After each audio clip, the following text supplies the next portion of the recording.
Pernah merasa hidup Anda seperti tenggelam? Padahal bukan karena kurang uang, bukan karena orang lain, tapi karena pikiran Anda sendiri yang diam-diam mengendalikan hidup. Banyak orang terlihat baik-baik saja.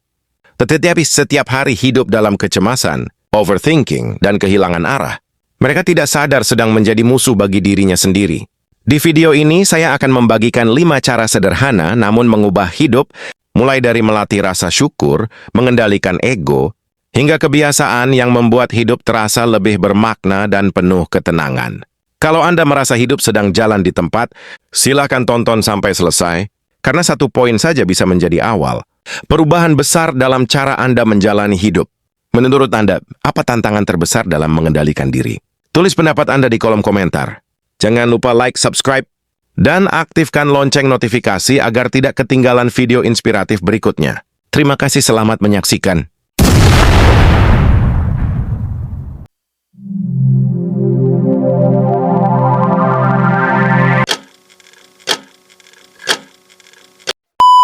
Ini saya mau ngasih ilmu yang luar biasa supaya kita bangun, ya, bangun, jangan memble. Ayo, ya, kiamatkan diri kita sekarang, di sini, saat ini, semangat.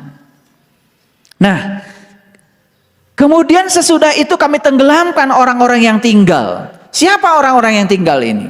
Sebetulnya dia sempat satu kapal sama Nuh, dan kemudian dia mengeluarkan diri dari kapal itu. Dan dia tinggal, tidak ikut di rombongannya. Akan ditenggelamkan. Ditenggelamkan oleh air, ditenggelamkan oleh banjir, ditenggelamkan oleh ombak. Sekali lagi, cerita tentang rombongannya Nuh tidak ada kaitan dengan laut, tidak ada kaitan dengan ombak. Sebetulnya yang lebih mengerikan itu bukan ditenggelamkan oleh ombak yang berasal dari laut. Tapi kalau kita sudah ditenggelamkan oleh ombak yang berasal dari ketidakmampuan kita mengendalikan kehidupan. Ombak yang berasal dari hawa nafsu kita, dari pikiran kita. Itu yang paling berbahaya. Dan hampir semua manusia bisa tenggelam dengan ombak ciptanya sendiri. Di sini. Ombak yang di sini jauh lebih berbahaya daripada ombak yang di laut.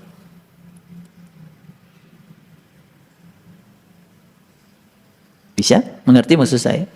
Oke. Ini baru rambu-rambunya. Dan sekarang saya ingin menjelaskan dulu ayat yang ke-119. Nah, disinilah kan diceritakan tentang kapal. Ya.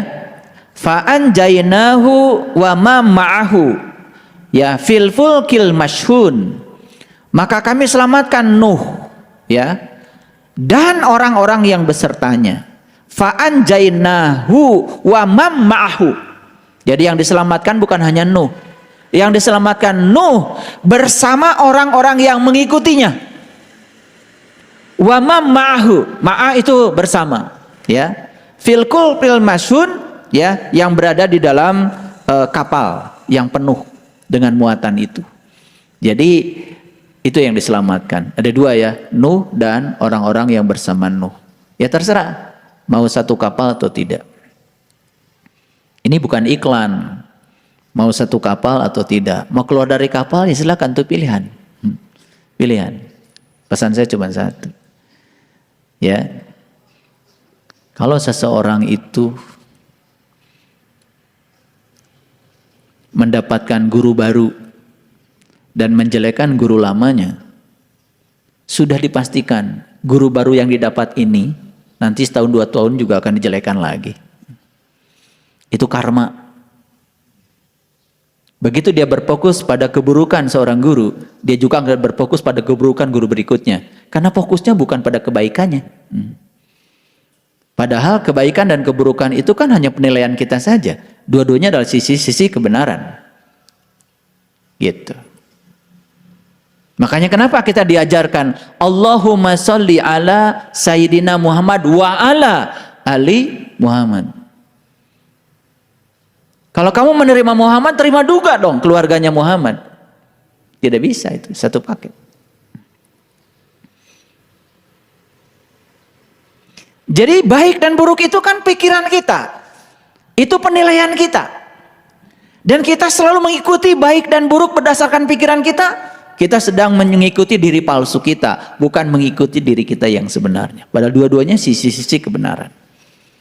Kenapa saya harus bicara ini? Karena belajar spiritual itu banyak sekali hambatannya. Banyak sekali. Hambatan yang paling besar adalah hambatan yang diciptakan oleh pikiran kita sendiri. Makanya miliki kesadaran yang tinggi supaya tidak dihasut oleh pikiran. Kemarin di kajian khusus saya jelaskan 8 metode pikiran menghasut kesadaran. Semoga para sahabat dengar ya, rekamannya ada. Cuman tidak di-upload di YouTube. Nah, sekarang pertanyaannya, kenapa ya?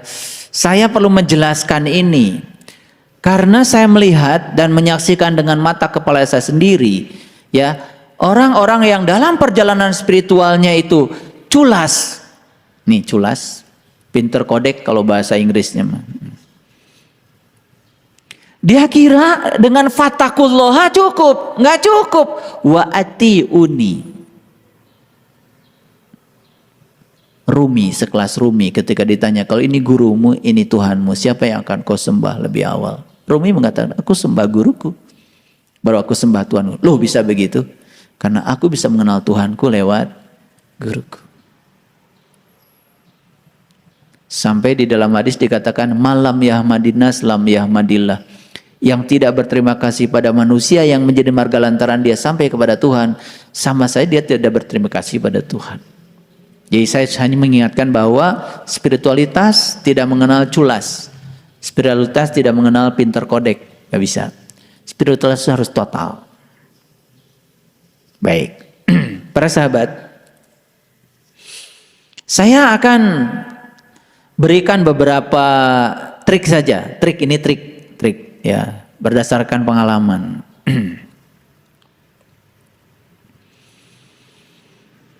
Supaya kita memiliki kemampuan memantaskan diri. Memantaskan diri. Trik yang pertama. Coba sekarang bisa nggak dalam waktu 2 menit aja tuliskan 10 hal yang para sahabat miliki sekarang dan membuat para sahabat senang. Sebut aja bahagialah, nggak apa-apa. Silakan 2 menit. Sebutkan saja 10 hal yang diberikan Allah kepada para sahabat yang membuat para sahabat sekarang bahagia. 10 aja. 2 menit coba.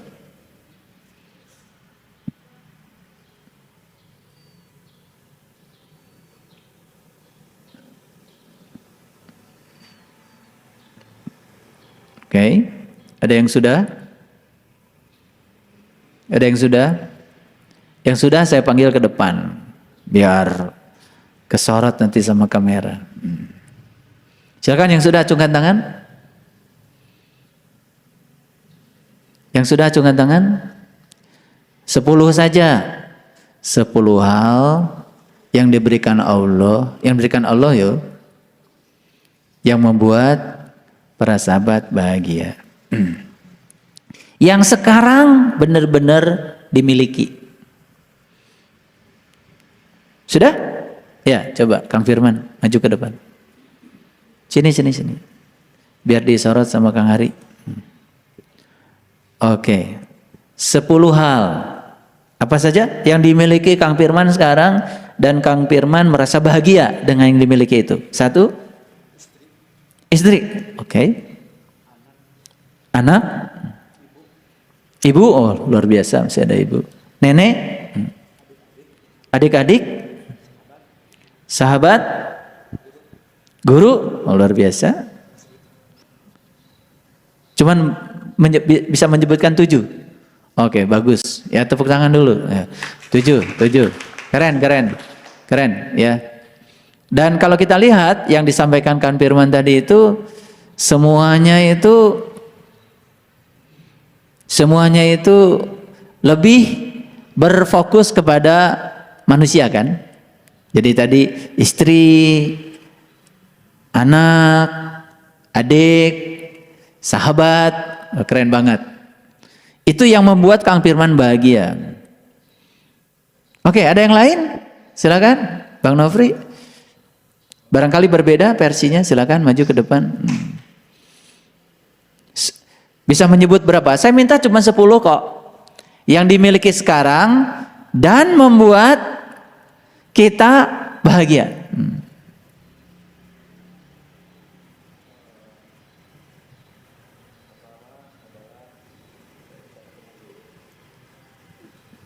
Berarti guru yang dimiliki ya, guru, apalagi kebebasan, oke, itu kebebasan, kebahagiaan, keluarga, oke, rekan-rekan, oke, oh, luar biasa ya. Padahal banyak yang diberikan Allah, tetapi kita disuruh menyebutkan 10 aja ternyata susah. Betul? Oke. Terima kasih Bang Nofri, tepuk tangan. Satu orang lagi deh, saya ingin perempuan. Barangkali perempuan punya sudut pandang yang berbeda. Ada yang mau mencoba? Ya, Bunda Neneng silakan. Maju dulu. Nih, kita mau praktek hari ini. Ini kaitannya dengan surat Asy-Syu'ara, keren banget. Silakan, Bunda. 10. Udah punya 10? Berapa menit tadi perlu menuliskan yang 10? Cukup 2 menit? 1 menit? Oke. Makin cepat berarti menulis yang 10, itu rasa syukurnya makin dalam. Kalau lambat menuliskan 10 aja, ini ada hubungan dengan rasa syukur nih. Ini mau dicek nih, mau dicek. Silakan. 10 ya? Apa? Oke, guru. Ilmu. Tenang, bahagia, keluarga, sahabat. Oke. Tepuk tangan buat Bunda Neneng. Oke, keren ya. Punya tubuh? Bisa berjalan? Bisa bekerja? Bisa bicara? Bisa mendengar? Bisa melihat, bisa merasa, bisa mengunyah, punya gigi, punya usus, punya jantung. Lupa ya. Padahal saya cuma minta 10 saja. Betul nggak? Punya rambut, keren kan? Lupa ya. Nah, ini sebetulnya indikator pertama bahwa sebetulnya kita ini tidak menyadari apa yang sudah diberikan Tuhan. Itulah yang membuat setiap orang selalu merengek-rengek kepada Tuhan minta diberi. Karena dia tidak bisa memerinci apa saja yang sudah diberikan Tuhan. Gimana kalau saya dalam 5 menit minta 100? Padahal saya cuma minta 10 saja. Oke, nggak apa-apa. Nggak ada yang salah di sini, nggak ada yang benar, nggak ada yang salah, nggak apa-apa. Tapi ini adalah indikasi bahwa sebetulnya kita ini sering merasa seakan-akan Tuhan itu memberi sedikit. Padahal yang Tuhan berikan kepada kita luar biasa. Ada nggak yang berani mengatakan masalah? Orang-orang yang membenci saya, orang-orang yang memusuhi saya, berani nggak mengatakan itu berkah-berkah Allah juga yang ada di saya hari ini? Apalagi kalau itu. Padahal semua hal yang diberikan Allah kepada kita itu adalah berkah yang luar biasa. Anak-anak dengan segala karakteristiknya. Oke. Pasangan hidup yang berbeda sekali dengan saya. Berkah? Berkah. Kalau terlalu banyak samanya nggak berkah. Oke. Jadi sebetulnya satu pesan saya, cobalah belajar berterima kasih lebih banyak pada Tuhan untuk semua hal yang sudah kita miliki.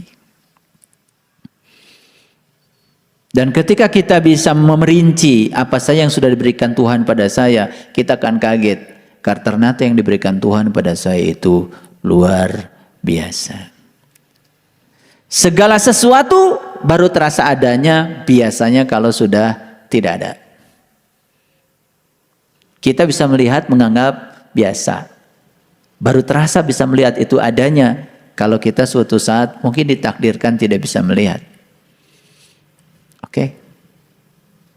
Jadi pesan saya yang pertama, berterima kasihlah pada Tuhan untuk semua hal yang sudah beliau berikan.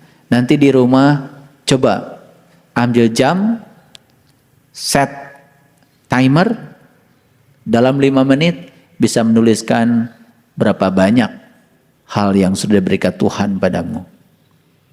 Lalu fokuslah pada yang sudah diberikan itu. Dan kita akan mengalami rasa syukur yang sangat dalam, luar biasa. Jadi ciri manusia yang berkesadaran itu adalah rasa terima kasihnya luar biasa. Itu latihan yang pertama. Siap latihan itu? Latihan kecil-kecil aja. Dan itu akan membuat kita nanti bahagia luar biasa. Dan selama ini kita terlalu berfokus pada yang tidak ada. Sekarang belajar berfokus pada yang ada di depan kita. Dan benar-benar sebut saya dalam tanda kutip kita miliki. Padahal sebenarnya tidak bisa dimiliki, bukan? Nanti 5 menit bisa menuliskan berapa. Nanti minggu depan bawa tulisannya ke saya. Dan betul-betul ya harus jujur pada diri sendiri ya. Dalam 5 menit. Jangan sampai ini 1000 ternyata 5 jam. 5 menit. Saya minta cuma 5 menit bisa menuliskan berapa. Ya. Tetapi syaratnya di luar yang saya sudah sebutkan tadi. Gak boleh diulang. Yang sudah disebutkan tadi gak boleh ada lagi. Minggu depan dikumpulkan ya Kang Dadan. Oleh karena itu para sahabat ya, kalau suasana hati kita kadang-kadang sering galau, kita sering mudah jatuh pada kesedihan, kadang-kadang mudah terjelembab pada stres, tegang gitu ya, mengalami kehampaan. Pesan saya, perbanyak aktivitas fisik. Makanya kenapa saya tiap pagi selalu membangunkan Bang Nofri supaya olahraga. Yang lain saya belum berani, saya baru bersama Bang Nofri aja. Karena saya merasakan aktivitas fisik itu, ya pagi-pagi itu keren ya. Saya bersihkan kolam, bukan sekedar ngasih makan, saya bersihkan kolam, turun ke bawah gitu, bersihkan kolam. Ternyata ada sensasi yang luar biasa itu. Saya melihat kolam tuh bahagia ketika, ikan tuh bahagia ketika kolamnya bersih. Dan ketika kita masih makan, kasih makan itu, dia itu penuh sukacita itu. Beda kalau airnya kotor. Maka saya tidak mau membiarkan dia terlalu lama dalam air yang kotor. Saya turun sendiri. Di rumah itu saya nyapu, saya cuci mobil, saya apa. Dan hampir saya tidak pernah menyuruh. Jadi kalau orang di rumah ngikut saya, alhamdulillah. Berarti dia ingin berbuat baik buat dirinya sendiri. Dan saya di rumah boleh ditanya sama istri dan anak saya, hampir nggak pernah nyuruh. Saya setrika baju sendiri kok. Karena saya syukuri, saya punya tangan ini. Saya syukuri bisa nyetrika rapi. Dan saya puas karena setrikaan hasil saya rapi sesuai dengan maunya saya. Disetrikain orang kadang masih bengkok-bengkok, ininya apa? Kerahnya gitu. Ini nih saya kasih tahu. Perbanyak aktivitas fisik. Jadi kalau galau tuh karena terlalu banyak diem. Apalagi nonton TV berjam-jam, udah nggak usah. Aktivitas fisik apa saja, ya. Saya gosok-gosok ini kalau besok mau BMK atau mau banyak tamu di rumah, itu yang kosokin WC buat kalian tuh saya loh. Biar putra-putra saya datang ke rumah tuh bahagia, WC-nya bersih. Saya bereskan sabun, kaleng-kaleng yang kosong saya buang. Anak-anak di rumah kaleng kosong pun gak ada yang buang kalau bukan saya yang buang. Gak berani buang kaleng kosong. Oke? Jadi yang kedua latihannya apa? Kalau stres, galau, perbanyak aktivitas fisik. Apa saja? Nih, para sahabat. Ada yang suka meremehkan sarapan pagi? Sarapan pagi? Nah, pesan saya yang ketiga, khusus untuk jamaah Batul Yakin. Sarapan pagi penting.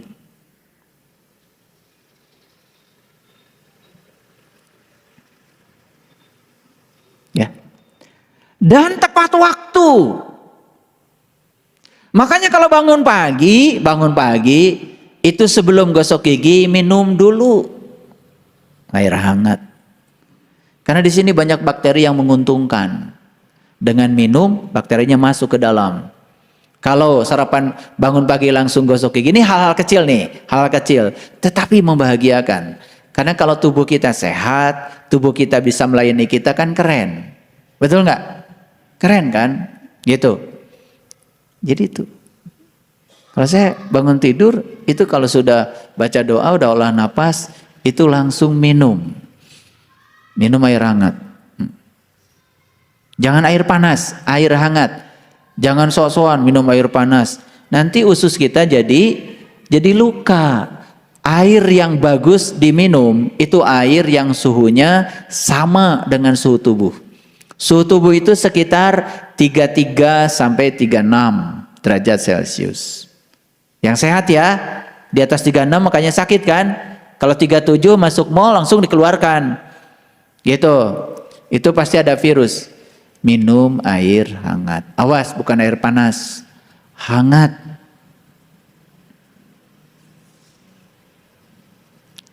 Jika perlu ya udah sebelum gosok gigi sarapan dulu. Ini kebalik, gosok gigi dulu sarapan, habis sarapan pergi. Ya sudah, ya berapa jam pergi kemana-mana, kan nempel tuh kotoran. Apalagi usia di atas 50, mohon maaf ya, giginya sudah mulai banyak yang rontok, kan nempel. Makanya kalau saya suka di kemana-mana bawa tas itu, gaya-gayaan, itu isinya cuman odol dan sikat gigi, nggak ada itu. Mahasiswa saya menyangka itu laptop, nggak ada laptop.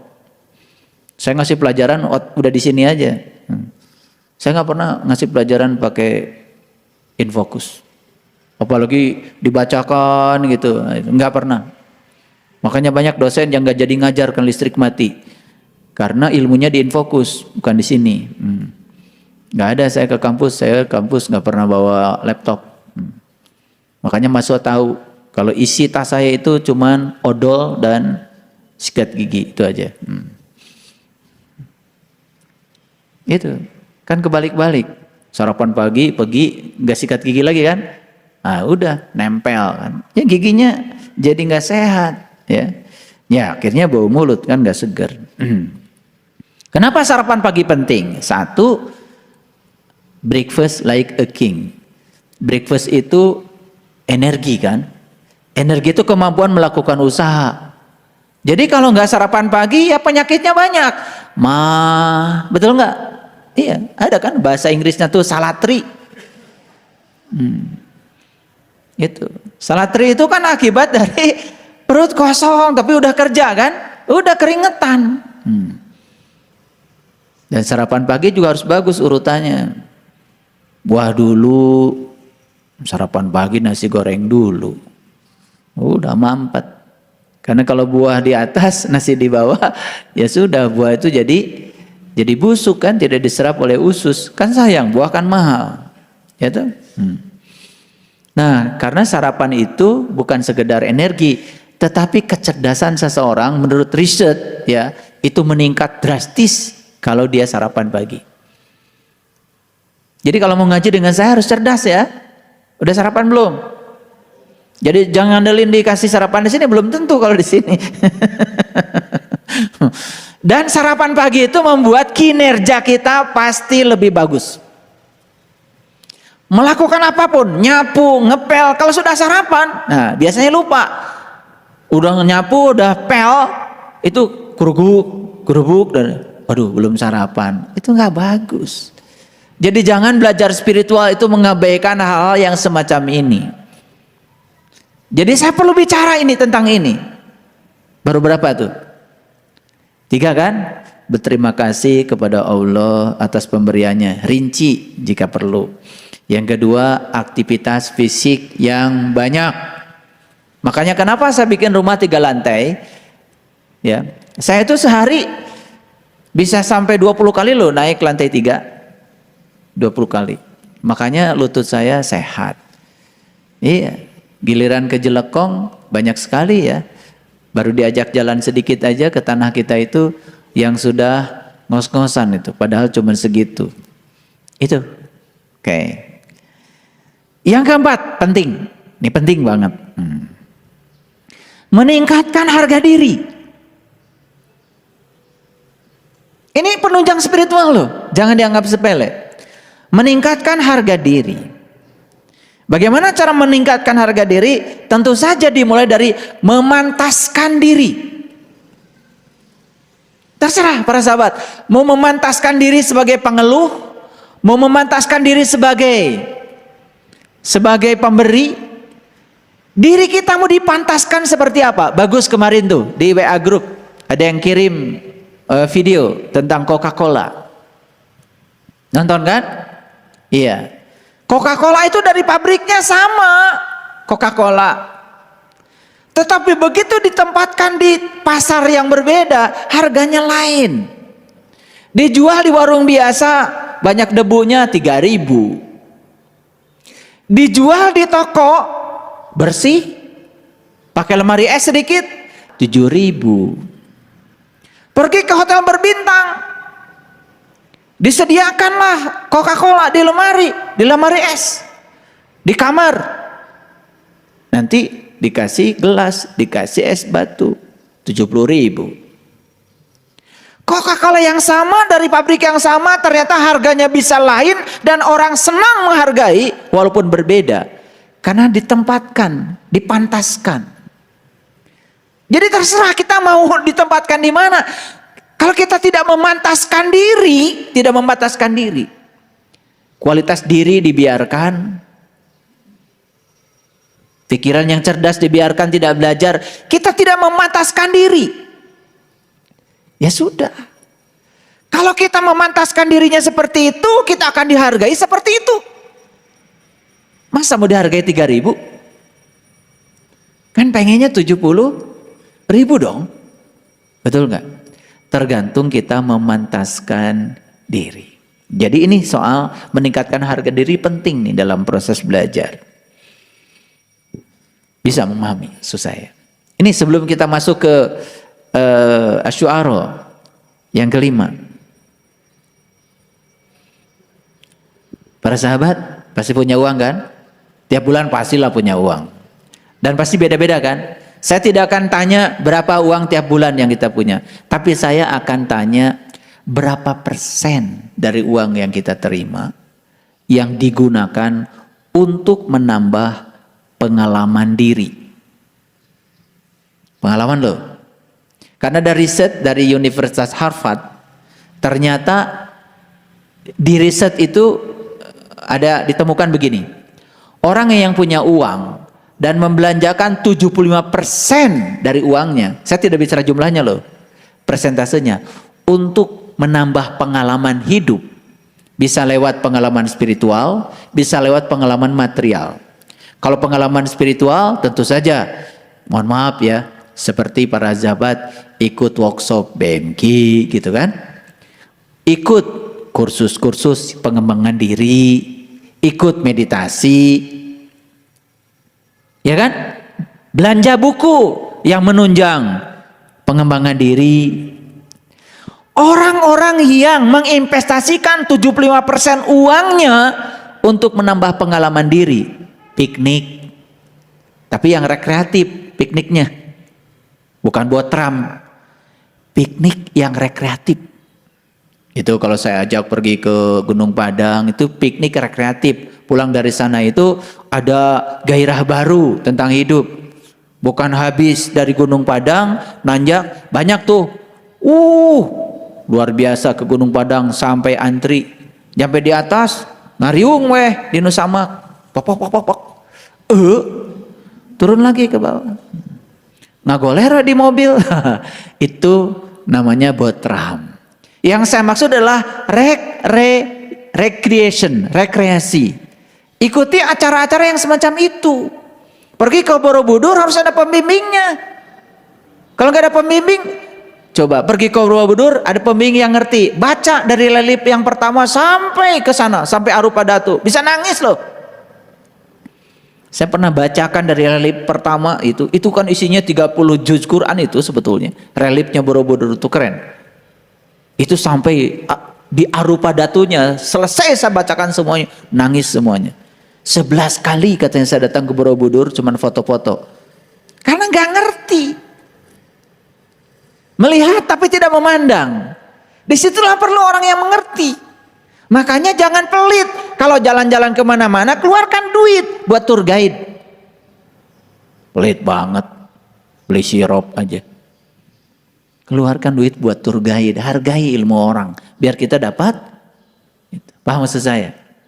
Pertanyaan saya sekarang, 75% uang penghasilan kita buat menambah pengalaman hidup atau tidak? Atau kebalik? Nah, menurut risetnya di Harvard University, ternyata yang 75% uangnya hanya membeli sesuatu yang bersifat materi dan disimpan, itu ternyata tidak bahagia. Makanya kalau kita punya uang, lihat saya semua. 75% buat dari sini ke atas. 25% aja dari sini ke bawah. Kalau kebalik, 25% ke sini, 75% ke bawah. Maaf ya, badan jadi gede, perut jadi buncit, ya. Tetapi sini tolol. Sini ke atas, maaf ya. Karena nggak ada bahasa yang cocok buat itu. Makanya lihat, ya, semuanya investasiin dari sini ke bawah. Jadi yang ke-5 nih, belanjakan uang 75% untuk menambah pengalaman hidup.